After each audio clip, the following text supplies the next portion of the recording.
Ndagusuje cyane. Umurirwanana yavuze yuko umugabo we atari ihene nk'uko abantu barimo barabivuga. Umurirwanana yasobanuye byose nyuma y'ubukwe bwe n'uwitwa Jean Paul. Nyuma yo gusezerana imbere y'amategeko n'umugabo witwa Jean Paul, umurirwanana yahuye n'ibibazo byinshi n'ibitero ku mbuga nkoranyambaga, aho bamwe bamushinjaga kwiba umugabo w'abandi, abandi bakamushinja gusezerana ku gahato cyangwa se gushyingirwa agamije inyungu runaka. Rero mu gusubiza ayo makuru, Nana yakoze ikiganiro mbona nk'umuntu cyitwa live ku mbuga nkoranyambaga ari kumwe n'umugabo we Jean Paul, basubiza ibibazo by'ababakurikira kandi basobanura ukuri ku byavuzwe byose. Nana yahakanye yivuye inyuma ibivugwa ko yibye umugabo w'abandi, avuga yuko umugabo we nta wundi mugore yari afite, anongeraho kandi ko umugabo atari ihene yo kuba nk'uko abantu barimo kubivuga. Yasabye abantu kureka gusebanya no gutanga ibirego bidafite ishingiro, ashimangira ko uwaba afite ibimenyetso yatanga ikirego aho bikwiye. Ku bijyanye kandi Ndahiro yavuze mu muhango wo gusezerana, aho yavuze amagambo agira ati nemeye kugahato.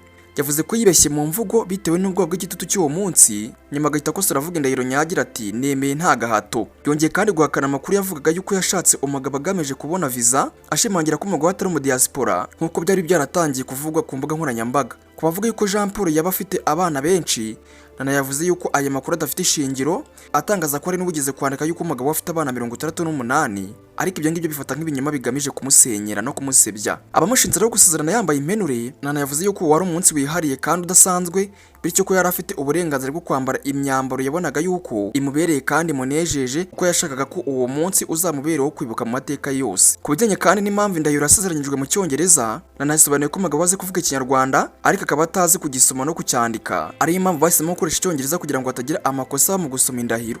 Ati umugabo wanjye azi kuvuga Ikinyarwanda ariko ntabwo azi kugisoma ndetse no kucyandika, none se mwifuza ko asoma nabi? Rwose nanjye mwaranyihaye pe. Nana kandi yasabye abantu kureka guca imanza zidafite ishingiro, avuga yuko we n'umugabo we basezeranye mu bwumvikane, bakaba biteguye kubaka urugo rushingiye ku rukundo ndetse no ku cyubahiro. Ibi byose kandi umurirwanana yabigarutseho ari kumwe n'umugabo we Jean Paul, baherutse gusezerana imbere y'amategeko, bashimangira ko badatewe ubwoba n'ibivugwa ku mbuga nkoranyambaga, ahubwo bifuza kwikomereza ubuzima bwabo mu mahoro. Ngaye nguko rero ibi ngibi byatangajwe nyuma y'uko benshi bavuze yuko umugabo Nana afite yamwibye, abenshi bakagenda bamugereranya n'ihene. Nana rero uyu munsi yagarutse basubiza yuko rwose umugabo we atari ihene kuko ntabwo mwibye pe. Ngayo ngo kumura subscribe n'imbaraga magize kuri sheni karagacemo inacyari Obi Nangini Obi Time News.